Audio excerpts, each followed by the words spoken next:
thing I like about the mail is, you know, I need something. I just write a letter and I send it in and I get it back. I remember when I was at home, I used to send in Cheerios box tops. I used to send in cornflakes box tops, always to get these great things, and they never came back.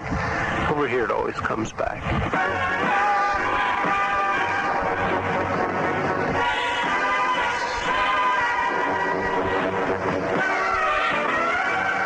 Duty First, the story of the 1st Infantry Division in Vietnam.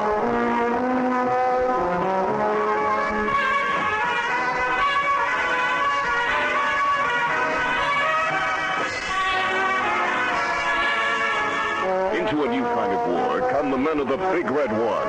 Far from the concepts of trench warfare and front lines of World Wars I and II, today's challenge in Vietnam demands quick assault and rapid mobile techniques. In this conflict, as in every other, the 1st Infantry Division is serving the United States with honor and distinction, no matter what the task, no matter what the sacrifice.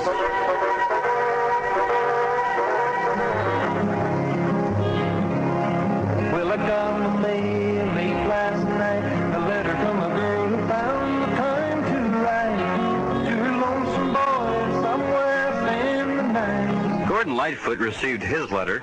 For the post office, it was just another delivery. But what happens when the receiver is near lolcow at a battalion NDP?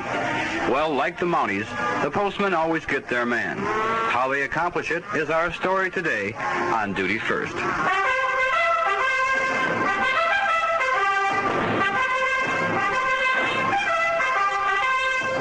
The story of mail for Big Red One begins in Saigon.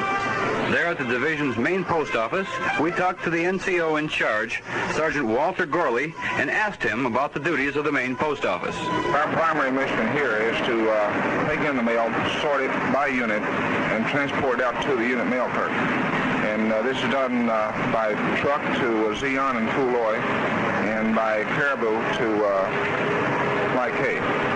How much mail do you normally handle in one day? Our incoming runs approximately 4,000 pounds a day, and our outgoing approximately 5,000. Where do you get this mail? Where is it picked up from? We pick it up from two places. One is the Saigon Mail Terminal, which handles the local volume of mail, and from the Pan Am Flight Line, which is also operated by the Air Force. What are some of the things that a soldier might do to help your office in getting the mail out any faster? One of the first things you should do upon receiving an assignment is to make out a locator card for the 1st Infantry Division locator and give that to his unit mail clerk, and also to make out one UCV Form 500, which is a locator card for area postal directory, and also to notify his correspondence of his correct address. Typical of the many workers at the post office is Specialist Ben Broche of Downey, California.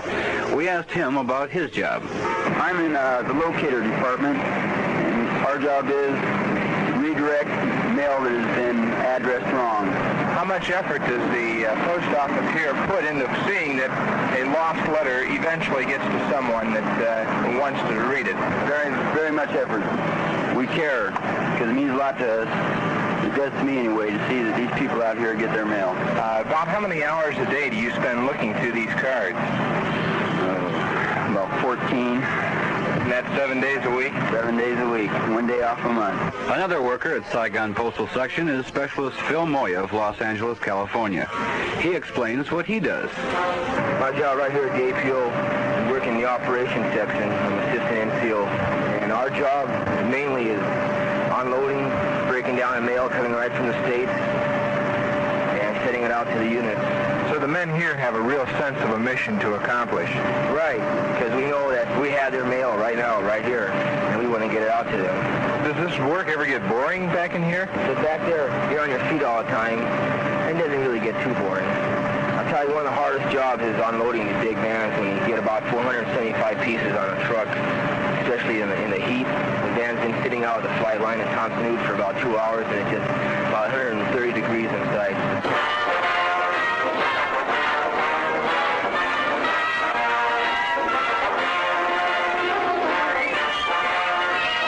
Two of the pilots making the Daily Mail run are Captain Robert Lee of Sacramento, California, and Captain Edward Carlson from Eau Claire, Wisconsin. Captain Lee was asked about some of the things he encountered on his mail run. My biggest problem is to get the mail aboard the aircraft and get out of Saigon without a lot of delay. Captain Carlson, can you give us any approximation on the total amount of cargo that you handle, say on an average day? On the average day of the 421 mission hauls about 4,000 pounds of mail into Like K. And of course, during the Christmas season, we're a little more rushed. We're hauling about 12,000 pounds a day. What do you find to be the most interesting part of this flight? 421 mission is, as I said before, our mail run from Saigon to Like K. And usually our 536 Squadron flies in a Delta, so we kind of look forward to getting up here in 3 Corps. It's a little change of terrain, change of environment. I think that's probably the most interesting part of the whole mission. Do you find the traffic at Tonsanut any heavier than you've encountered at, say, most airports back in the States? No, the traffic at Saigon or Tonsanut is definitely more concentrated than any airport I've ever worked out of before. And, of course, the bad weather adds to this problem also. At this time, today especially, the ceiling is a little low. And, of course, as I said before, there's a lot of traffic at Saigon. While the business of transporting mail is handled as efficiently as possible, there's still a constant search for improvement in the postal system. I'd like to see them take small packages for free, you know, so I'd be able to send packages of slides home, undeveloped film, you know, just small boxes that now would have to pay for. That's too much of a drag. I want to send not only letters, I want to send home a whole, you know, little package of, you know, maybe some pictures, something. What I'd like to do is put together something like the old Aspen magazine, which came in a box and had pictures and seashells and three-dimensional, you know, tapes. I'd like to put that together and send it home for free. I'm going to make it a point even to send all my Christmas cards from here, even though I do those in July. Whether by plane or truck, the mail ultimately reaches the division's base camps and is broken down for final distribution to the individual units. Specialist 4 Raymond Murphy works in the postal section of the Zion base camp, and he talks about his job. Well, I break down the mail for the different units. The mail that comes from Saigon, I break it down for the units from the field, and then the mail clerks take it from here, and then they take it out to the men in the field. How is mail delivered to Zion? It's brought here from Saigon, Tonsanut actually, by a covered deuce and a half. Are there any special times of the year that the mail load is much heavier? Around Christmas time. Christmas time you can't actually say how many hours you have to work, because you just work till the mail's gone, because that comes first of anything. The men have to get their mail and their packages. A lot of packages come all over the world. Make sure they get all of them, and you don't want to say, well, I got to quit now. You got to have them out. Is there anything since coming over here that surprised you about the efficiency in which mail is handled? Yes, I'm kind of surprised how much mail actually does come in and how fast it can be sent to the men in the field. People say, well, I don't get my mail for a week or so. You consider the amount of mail we get average a day, and they get them, let's say, now that this time of the year, they get them from 7 to 10 days sent from home. That's pretty fast for the amount of mail that does come in here. Do you find there's a special sense of accomplishment in working with mail? Yeah, I like it. You get tired of it, you say to yourself, you hope you never see a post office when you get back to work, but actually it's a good job. I've learned a lot on it. It's a very good training, I think. You learn to work with a lot of different types of people, more than you ever would back in the world, and it's a good thing, really. The NCOIC of the Zion APO is Sergeant Dennis Green. Working with a staff of 12 men, he's familiar with the problems confronting his operation. Well, a lot of it is just improper addresses and stuff like this. I mean, they put an address on there or no address and expect it to get through to a place where they're sending it. Then they can't understand why we send it back to them, you know. And during the first of the month, we have a big money order rush. People come in to buy money orders all day long. I mean, there's a constant line from the time we open up in the morning until the time we close down. Would you tell us, as the NCOIC, about some of the rest of the people who work here? Well, let's see, some of my jobs entitled, I inspect mail rooms, all the unit mail rooms. I go through and make sure that everything's up to par, that the people are getting their mail, and the mail clerk isn't just throwing the mail away after he picks it up. And within the unit here, it's just to make sure everything's organized, make sure we get the job done when it comes in. The mail all goes out, and all the mail that comes in gets down to Saigon. The other people that work here, like we have a parcel post section, sell same services they have in the States. People come in to send a package out, and from here it comes into here, then it's dispatched from here. It goes down to Unit Main at Saigon, and it's dispatched over to the Saigon Airmail Terminal, where it goes back to the States. And we have a registry section, and there all the registered packages that come from the States to here, they're all accepted there, written into a book, and written out again to the mail clerks. The mail clerks in turn write them up and send them to to the person that it was addressed to. And we take it in on the same way, the same basis. It comes in and then goes back out again. When a person changes addresses when he leaves his unit or goes home, how long will it take a letter to get to him? If he fills out the proper locator cards and everything, it shouldn't take any more time than it would take for it to get over here normally, and for another letter to get back again. Probably 8 days. If it's 8 to 10 days, if it's filled out in a proper manner. But there again, we run into a lot of problems where people forget to turn in their locator cards, and they can't understand why their mail doesn't make it to where it's going. And I guess they expect all the mail clerks to remember, out of 200 people, remember all their addresses and everything. But it shouldn't take that long. It should take from 8 to 10 days. Just as in early American folklore, the mail had to go through, and that tradition remains today in Vietnam. The men of the Big Red One received the quickest and most efficient mail service in our history. There's this girl, Judy, who I went to high school with and probably hadn't seen her for several years. And I got over here and she started writing. She had written to Bill Bradley, who went to high school with us too, and was over here for a year. And then I guess I got the letters by default. And it's really great. She writes regularly. I guess she thinks it's part of her patriotic duty. She'll start out her letters. Hello from the depths of slides and poultry medicine, disease, etc.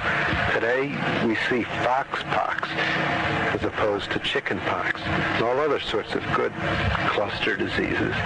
Now, you may not think that I'm interested in veterinary medicine, and no, I'm really not, but I really appreciate the mail. Speaking for the 1st Infantry Division, I am Army Specialist Bill Johansson. Duty First, the story of the 1st Infantry Division in Vietnam. Duty First, the presentation of the 1st Infantry Division Information Office in cooperation with the American Forces Vietnam Network.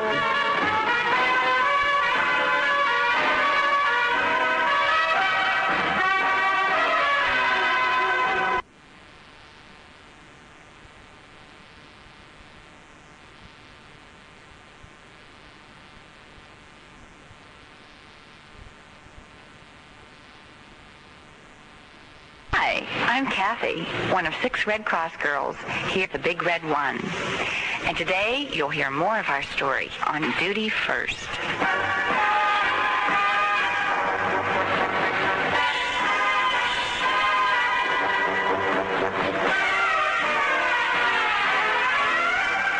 Duty First, the story of the 1st Infantry Division in Vietnam.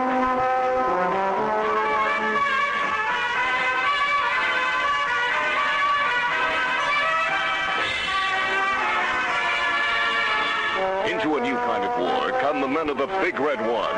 Far from the concepts of trench warfare and front lines of World Wars I and II, today's challenge in Vietnam demands quick assault and rapid mobility techniques.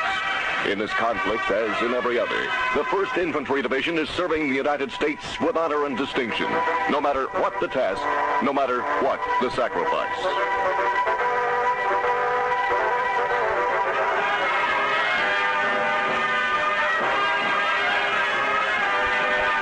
In midsummer of 1859, France and Austria were at war over the political future of Italy. After several indecisive battles, the 2 armies met in what history knows as the Battle of Solferino. It was a bloody confrontation, resulting in 39,000 casualties to both sides, and as was the custom in those days, the wounded were left to fend for themselves after the 2 armies retired from the battlefield.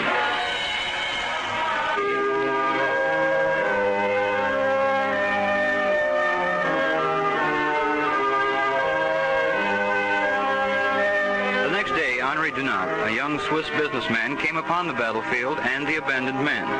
Thoroughly appalled at this sight, he organized a group of local women to help care for the wounded. His efforts ultimately led to the First Geneva Conference, which assured protection to wounded soldiers and to the personnel caring for them. In honor of Dunant, the conference adopted as its symbol a red cross on a white field, the Swiss flag reversed. The American Red Cross was established in 1881, growing out of the Civil War. Up until World War II, the Red Cross provided medical teams and volunteer support to the armed forces.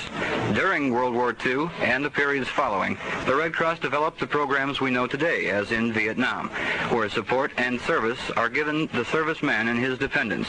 Mr. Ken McKeon, the Red Cross Field Director with the 1st Infantry Division, explains. Our primary duties are to provide services to the servicemen here. These services include counseling, verifications of emergencies for emergency leaves, birth notices, health and welfare reports, other reporting and communication services, assistance to families with regard to hardship discharges and reassignments, transmittal of funds in emergency situations, and other financial assistance. How do these duties differ from the American Red Cross offices in the States? Well, I find that primarily our duties here are different because the serviceman is separated from his family and his relatives. And this makes it necessary for us to become a link between the man and his family in reporting all kinds of information and resolving problems. At home, of course, the man lives with his family, and we are working with the family unit as a whole. And here, we're with the serviceman by himself. How long is a tour for the Red Cross worker? A tour is a minimum of 1 year. We can extend up to 18 months in country. We normally just serve one tour, but sometimes circumstances are such that some of our people have to serve 2 tours in Vietnam. Are these tours voluntary? They are both voluntary and mandatory. We all must serve at least 1 tour in Vietnam. Specifically now, how does the Red Cross help a serviceman in obtaining an emergency leave? Well, the emergency must be verified where it exists by the Red Cross chapter. This verification is then forwarded to us for notifying the serviceman and the commanding officer, after which the military then decides whether the man should go home or not. Have you found it very rewarding here working with a Big Red One? Yes, indeed. It is very rewarding. I appreciate the people with whom I work, and it's a very unusual experience, and I hope to gain a lot from it. The sight of a girl from home is always a pleasure in Vietnam. Every day, Red Cross girls travel to the field and support areas, bringing with them recreational materials. These girls are nicknamed donut dollies, a term stemming from the Korean War, where they carried donuts and other treats to the servicemen. 6 Red Cross girls are assigned to the 1st Division. One is Miss Holly Huffschmidt, and she talks about her experiences when first arriving in Vietnam. The first place I went to was Nha Trang, and I was impressed with just the physical layout, the beaches and the glittering lights. It reminded me of France, of the coast of France. I don't think anybody coming over here really has any idea what they're getting in for. It doesn't make any difference who you've talked to or what they've told you in our short training period. You don't know what it's all about. Have you met many interesting fellows? You couldn't help. And I think that's one of the most rewarding things about this whole job. You meet years full of people in a very short time. There's no way in the world that you could meet the kinds of people you meet in any group of GIs. They run from the PhD to the high school dropout to... And you find in any group, so it doesn't really make any difference, for example, what your program substance is. There's bound to be somebody who knows something just about that. Some Spec 4 from Brooklyn knows everything in the world about Shakespeare, and you're on your way. And it happens that way. When Red Cross girls visit troops in the field, they take with them group participation games. Rosemary Thunder tells more about these games. They're all based on TV-type games like Concentration, Jeopardy, or else standard games like Monopoly. And the idea is to draw all the GIs into, an all-involving game. get them to participate. Where do you travel? Do you travel to NDPs a lot? Every day. How many do you usually cover in a week? Oh, 10. Yeah, I guess about 10. Now, do you go by yourself or do you go with someone else? No, we always go in pairs. What for you has been the main satisfaction of coming to Vietnam? Oh, mainly just to see the looks on the GI faces. And how long have you been here? Almost 6 months. How long is the normal tour for a Red Cross girl? 12 months. An extension could be anything, though. From, a few weeks to maybe, just 2 months at a time. Then when you're through with one extension, you could extend a second time. But there's no flat 6-month extension for us. If you came over here and you decided you didn't want to stay, could you go home? Oh, sure. Anybody who's that desperate, they'd rather that they go home, I think, because they can't really help anyone else if they aren't happy themselves.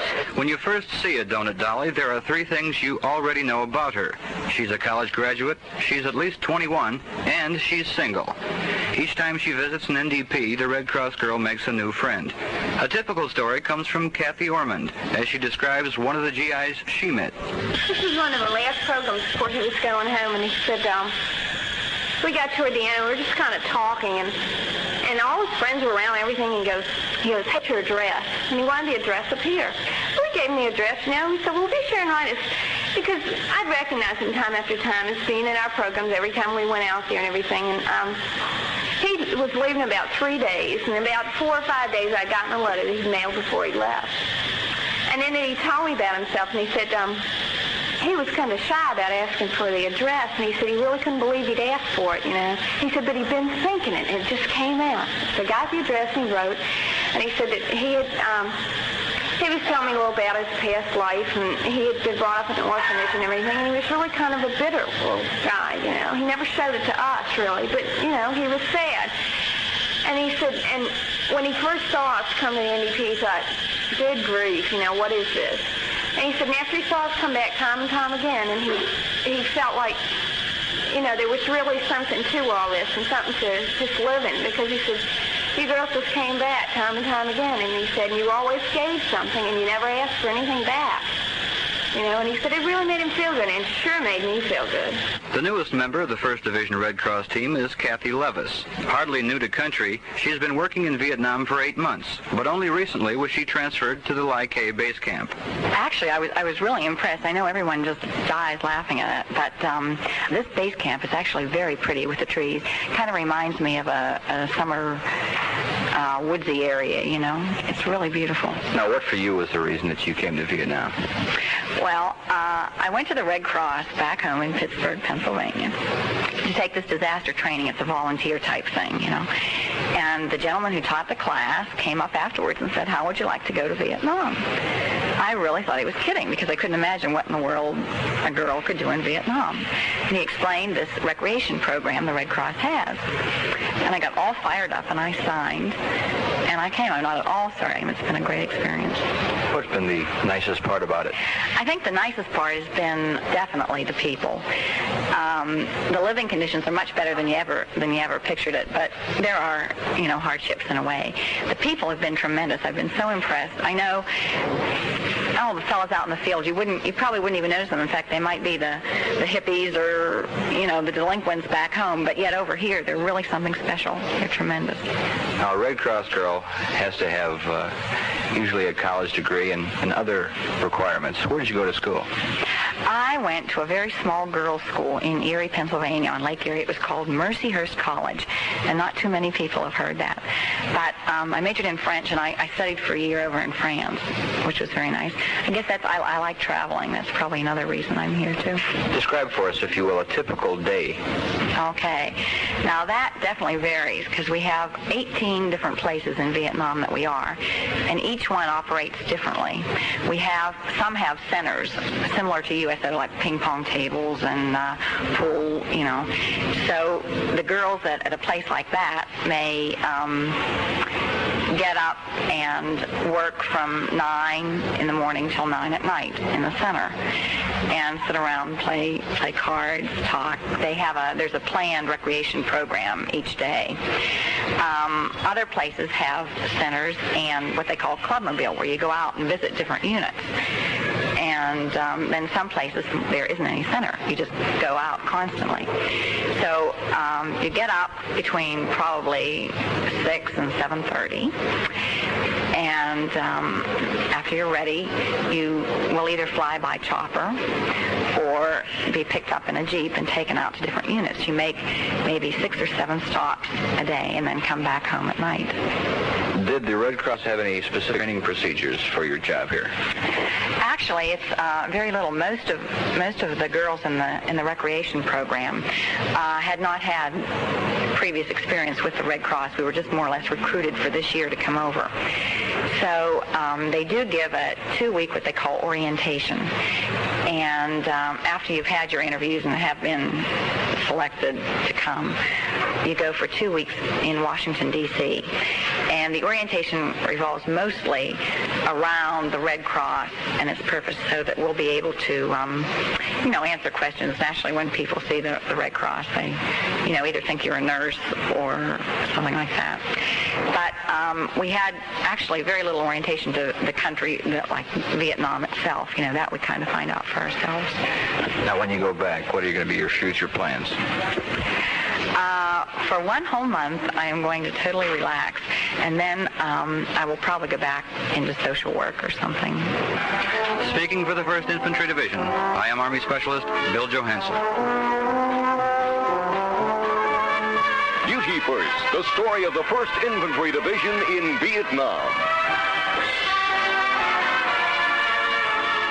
Duty First, a presentation to the 1st Infantry Division Information Office in cooperation with the American Forces Vietnam Network.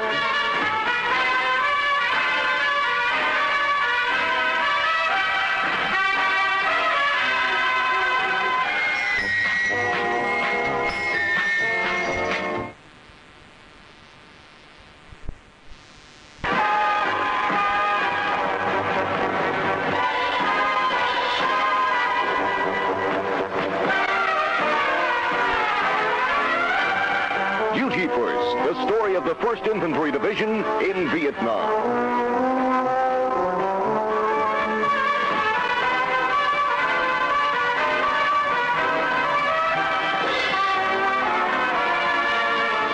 Into a new kind of war come the men of the Big Red One.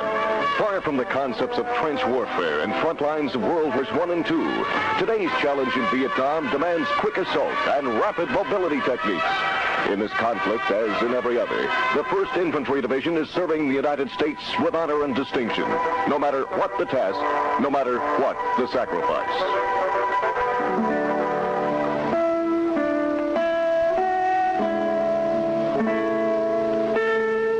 We moved out early today. The air was cool and fresh, and the grass looked like an open field back home. The choppers got to the LZ quickly, and we started our sweep. It takes a while to start concentrating. Charlie may be there and waiting, but the mind is way off. One time our LZ was a meadow outside of woods, and I thought to myself, what a great picnic spot.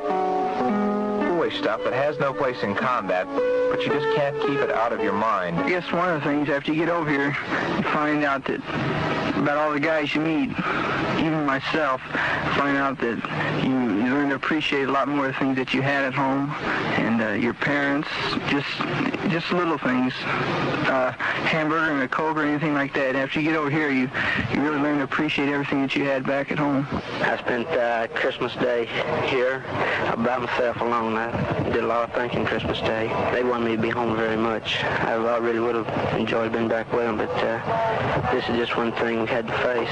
Most of the guys want to get home as soon as they get here.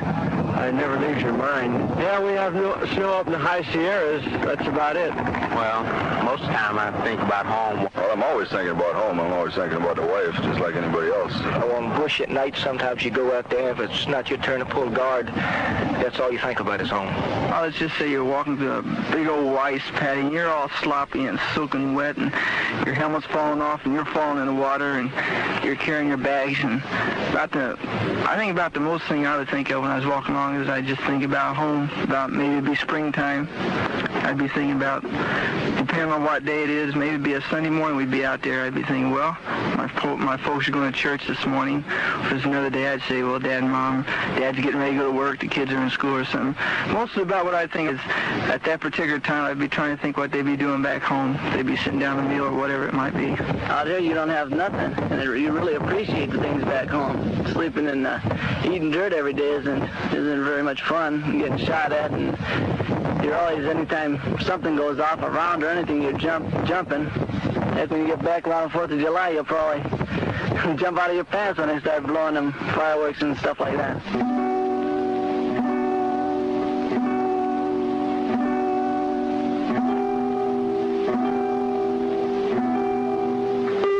The water swishes above my boots, and I develop a rhythm in my walking. I look out and see a million spots to hide.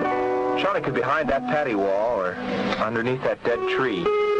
Automatic weapons could have a good field of fire from that clump of trees. A soldier becomes so aware of everything around him. I can sense my eyes darting from side to side, trying desperately to see Charlie before he sees me. Someone has movement. I suck in a breath and stand still, eyes concentrating on the horizon for that moment. Nothing. I let out my breath, and we move out again. You're always looking for something to happen all the time. I mean, you never go by saying, well, there's nobody around here. All the time you're looking for something to happen. You're not wishing it's going to happen. You're wishing it's not going to happen, but you know what you're going to do if it does happen because you're thinking of this all the time. I got a Purple Heart in April and everything. It was really a close call, you know. If I hadn't had my steel pot on, I think I'd have got killed, you know, because I had a dent in my head about almost half-inch deep, you know. If I hadn't had it on, I'd probably be dead now. The NVA is a fighting man, just like the American soldier is, where the VC, the Viet Cong, they fight. They more or less are guerrillas, and they harass more than anything else. And when you make contact with a Viet Cong element, once you initiate contact on them, where they do it on you, as soon as you get fire superiority on them, they scatter and they run. Whereas the NVA don't. They stand and they fight. And you run into some pretty tough opposition a lot of times when you fight the NVAs. Well, you're pretty scary at first, but when it's all over, you thank God that you're still alive. Just keep your eyes open and hope that you see Charlie before he sees you.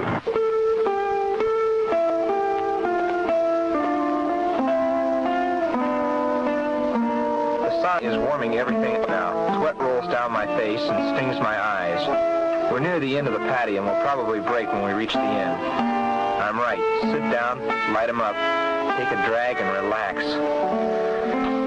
Who's got a P38? Apricot's open and down in 2 minutes. C's don't really taste that bad, but I pity the guy with ham and eggs. Bring out your socks and check for leeches. We ain't got all day, you know. When I walk point out there, I'm just concentrating on one thing, and that's my job out there. I'm out to try to detect anything that's up there and prevent the rest of the car from running into it and alert them. But about this home bit, I don't think about that out there now. I very seldom think about it back here either, really.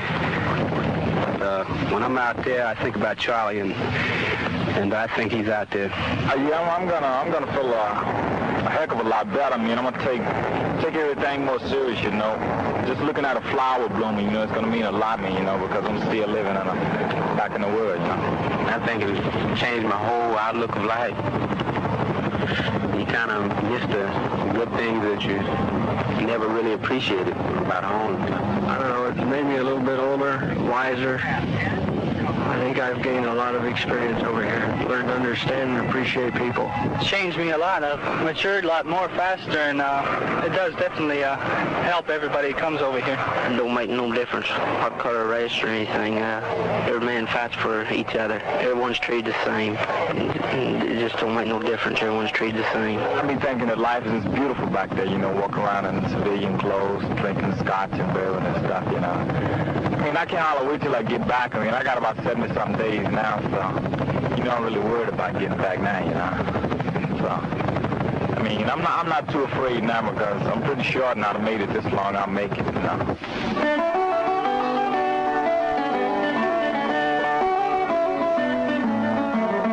My K, base camp. jokes come easy and everyone laughs a lot. It's a day off and the field is miles away. Matthews and Anderson of Bravo come over to the beer garden and we talk for a long time. Matthews always has the best rumors.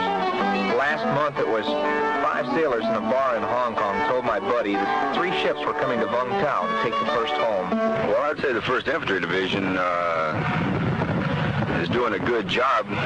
Like down here, their main primary mission is to stop movement that gets by the Cambodian border through to Saigon. They're more or less set up like the rest of the divisions as a blocking force.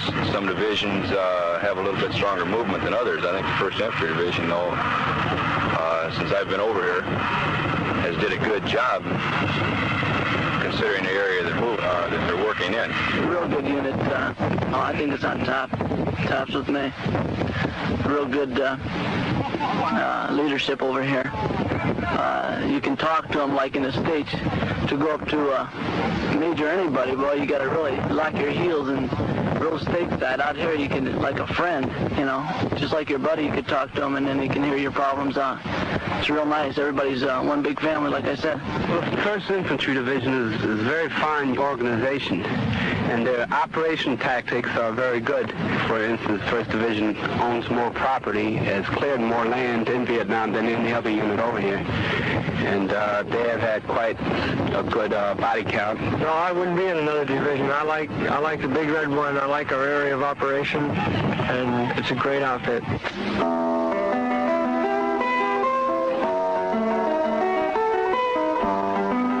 About R&R.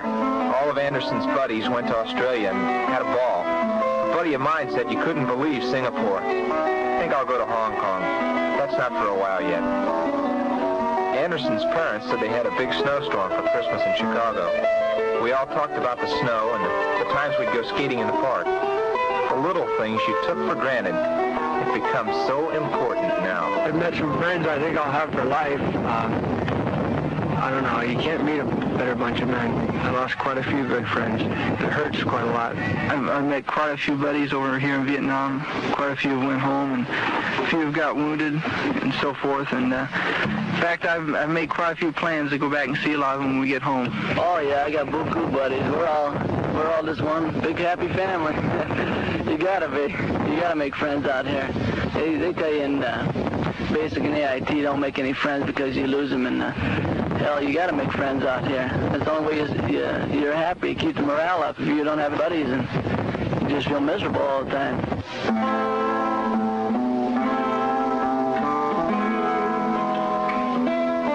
Another day almost over. Tomorrow it starts again. Word is we're heading to another enemy base camp area. I wonder if it's going to be another jungle. Yeah, probably. It's a good thing I'm getting short. These missions are coming easier now. I still remember getting off that plane in Benoit. What a feeling. Seems like yesterday, and yet seems like 2 lifetimes ago. Man, wait till I get on that Freedom Bird and head back to the real world. I'm going to relax for a while, take it easy, and then maybe go to school. I'm not sure. I think I'll go back to school. I'll try to go to probably New Mexico Junior College. My plans are, as I stand right now, I'm either going to go to Bible school, become a minister, I'm not sure. That's one thing I'd like to do, but if I don't get to do that, I think I'll go to X-ray technician school. And I've enjoyed my work that I've done since I've been over here, and I might even come back again. This is the thing that I'm debating on right now.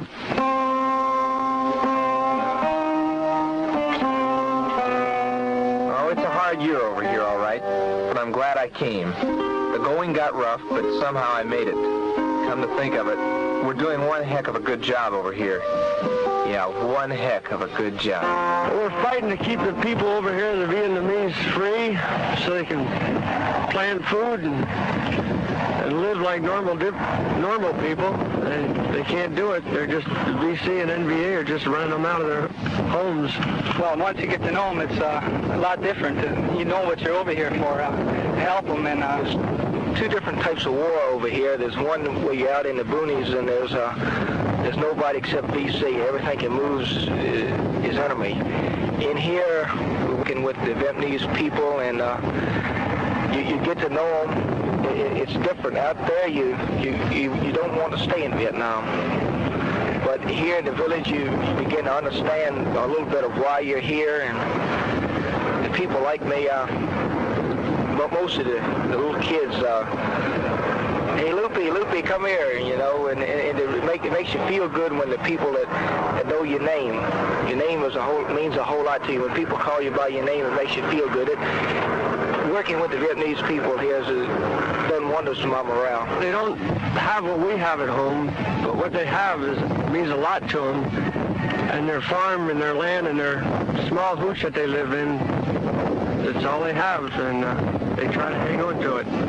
They like us GIs over here.